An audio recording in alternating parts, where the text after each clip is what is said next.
30,000 miles. That's how much cable the U.S. Navy secretly laid on the ocean floor before most Americans were born. Not internet cable, not telephone cable, spy cable. A listening network so vast it covered both oceans, so secret it stayed classified for 41 years, and so effective it could pinpoint a Soviet nuclear submarine to within 10 miles from 10,000 miles away. Almost nobody knows it exists. And here's what makes that stranger. That Cold War network didn't go away when the war ended. It became the foundation for something bigger. Today, beneath the water surrounding the United States, sits a world most Americans have never thought about. Military listening posts, robot submarines the size of a bus, and fiber optic arteries carrying 99% of all internet traffic on Earth. Right now, a team at Cornell University is teaching robots to 3D print military structures directly on the ocean floor using nothing but seafloor sediment. The lead researcher said it plainly. Nobody's doing this right now. She's right. And that's exactly the problem. Let's go back to 1950. The Cold War is just getting cold. The Soviet Union has nuclear weapons, and the U.S. Navy has a nightmare scenario it can't solve. Soviet submarines could cross the Atlantic undetected, surface near the East Coast, and launch before anyone knew they were coming. Radar doesn't work underwater. Planes can't see through 3,000 feet of ocean. The Navy needed a different answer, so they called AT&T. The project was codenamed Project Jezebel. The cover story was oceanographic research. The real mission was to wire the ocean floor with microphones so sensitive they could hear a submarine from the other side of an ocean. The system got a name, SOSUS, the Sound Surveillance System. But before they could build it, they needed to understand something strange about water. In 1943, researchers discovered what they called the SOFAR channel. It stands for sound fixing and ranging. It's a natural acoustic layer that exists in every ocean on Earth, sitting a few hundred to a few thousand feet below the surface, where temperature and pressure create a kind of sound highway. A low-frequency noise made inside that channel doesn't just travel far, it travels thousands of miles with almost no loss.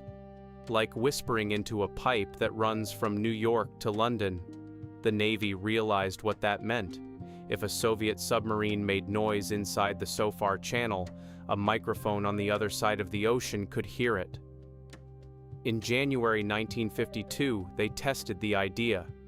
They lowered a 1,000-foot line of 40 hydrophones off the coast of Eleuthera in the Bahamas at a depth of 1,440 feet.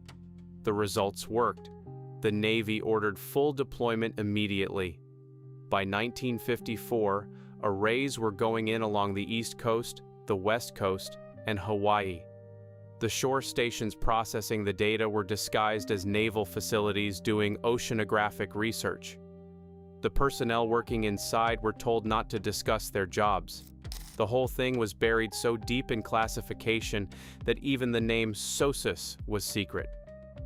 By 1962, it was operational in a way that mattered. A Soviet nuclear submarine transited the GIUK Gap, the stretch of water between Greenland, Iceland, and the United Kingdom, and SOSUS tracked it the entire way. The Navy knew exactly where it was. The Soviets had no idea they'd been heard. At its peak, SOSUS was a structure unlike anything built before or since. More than 1,000 hydrophones. Over 30,000 miles of undersea cable. 22 shore stations spread across the globe. 3,500 Navy personnel sitting in windowless rooms, listening to the ocean. A 1986 MIT assessment concluded the system could pinpoint an older Soviet submarine to within 10 miles from 10,000 miles away. Think about that. 10 miles of accuracy, from 10,000 miles away, through water. But someone had to build it, and someone had to maintain it. The ocean floor isn't a friendly construction site. It's dark, it's cold, and at depth it will crush you. The Navy needed divers who could work down there in secret, on classified equipment, in conditions that would kill an unprepared person.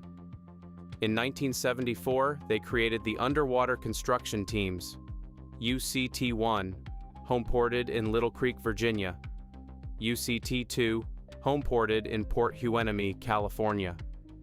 Their official mission list is mostly what you'd expect: port construction, harbor clearance, underwater repair. But one item on that list stands out: the classified installation of submerged surveillance systems. That category is still classified today. These aren't ordinary Navy divers. UCT operators work in saturation diving conditions, breathing special gas mixtures, spending days inside pressurized chambers before and after a dive so their bodies can adjust slowly. They deploy worldwide in small teams. They don't talk about what they've built. Before the robots, though, the Navy tried something even stranger. Between 1964 and 1969, they ran a program called Sealab. The idea came from a Navy doctor named George Bond, who believed humans could adapt to live and work on the ocean floor the same way they adapted to high altitude. He called it saturation diving theory. The Navy decided to test it for real. They built pressurized steel habitats and lowered them to the sea floor. Sealab 1 went to 193 feet. Sealab 2 went to 205 feet and stayed for 45 days. Astronaut Scott Carpenter, fresh from orbiting the Earth, went down and spent 30 days in it. Sealab 3 was lowered to 610 feet. An aquanaut named Barry Cannon died during a dive on Sealab 3.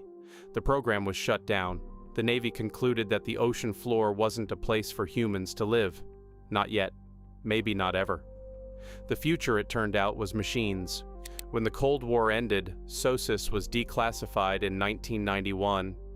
But the arrays didn't stop listening. Scientists were given limited access and immediately started using them for things nobody had imagined. The network detected thousands of undersea earthquakes. It tracked a deep-sea volcanic eruption in real time. It picked up blue whale vocalizations across entire ocean basins. A system built to hunt submarines became one of the most sensitive scientific instruments on Earth. The infrastructure didn't die. It evolved. And while the Navy was running its secret listening network under the Atlantic and Pacific, something else was being laid on the ocean floor. Something most people use every single day without knowing it exists. Right now, approximately 850,000 miles of fiber optic cable runs along the ocean floor worldwide. Those cables carry 99% of all international internet traffic. Every email between the US and Europe. Every video call between New York and London. Every financial transaction between American banks and their overseas partners. All of it moves through cables sitting on the seafloor, sometimes 8,000 meters down. That's as deep as Mount Everest is tall. In shallow water, those cables are buried under the ocean floor using high-pressure water jets. In deep water, they just lie there on the sediment, exposed, unguarded, carrying the digital nervous system of the modern world. One of the most important cable landing points in the United States is Virginia Beach, Virginia. The Maria cable, built by Microsoft and Facebook, comes ashore there.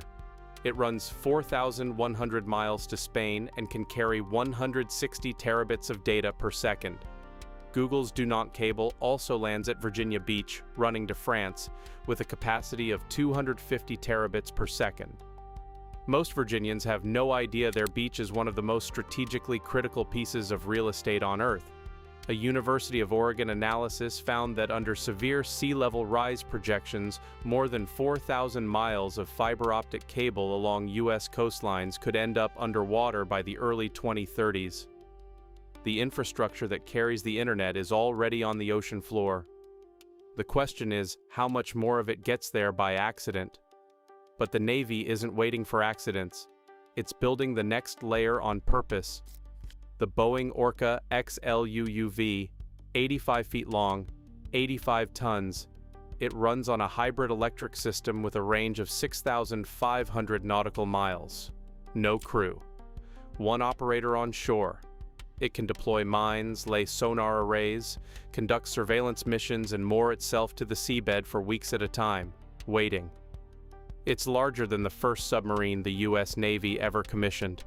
The first Orca was delivered in December 2023, 3 years late and $242 million over budget. The Navy didn't cancel it. They ordered more. The current plan calls for 16 Orca vehicles through 2031 at a total cost of $1.13 billion. In May 2026, the program formally moved from experimental development into planned fleet acquisition. The Navy also has smaller robots. The Lionfish Small UUV completed its 42nd vehicle in 2025 at a facility in Massachusetts. It's the first cyber-compliant unmanned underwater vehicle the Navy has put into production. The fleet of autonomous machines on the ocean floor is growing, quietly, one delivery at a time. And then there's what DARPA is funding at Cornell University. Sriramya Nair leads a research team working on underwater 3D printing using seafloor sediment. The idea is to develop robots that can descend to the ocean floor and construct military infrastructure directly from the material already down there. No ships on the surface, no divers, no supply chain. The robot arrives, reads the seafloor, and starts building. DARPA awarded the Cornell team $1.4 million to develop it. In March 2026, the team competed in a live DARPA demonstration, 3D printing a submerged arch using seafloor sediment. It worked. Nair said it clearly. Nobody is doing this right now. That's the point. The United States has spent 70 years building a world on the ocean floor that the public was never meant to know about. A spy network that listened to the Soviets for 4 decades in secret. Construction teams whose classified mission is still classified. Habitats where humans tried to live underwater and one of them died. And now, autonomous submarines that can operate for months without a crew and robots that can build structures on the seabed from nothing. The ocean floor surrounding America is not empty. It never was. It's wired, watched, and increasingly populated by machines that answer to commands you'll never read in a public document. SOSUS stayed secret for 41 years before anyone told you it existed. The Orca program has been running since 2019. The Cornell robots printed their first underwater arch 4 months ago. The clock on the next 41 years started a while back. If you made it this far, you already think differently about what's beneath the surface. Subscribe so you don't miss what comes next. There's a lot more down there.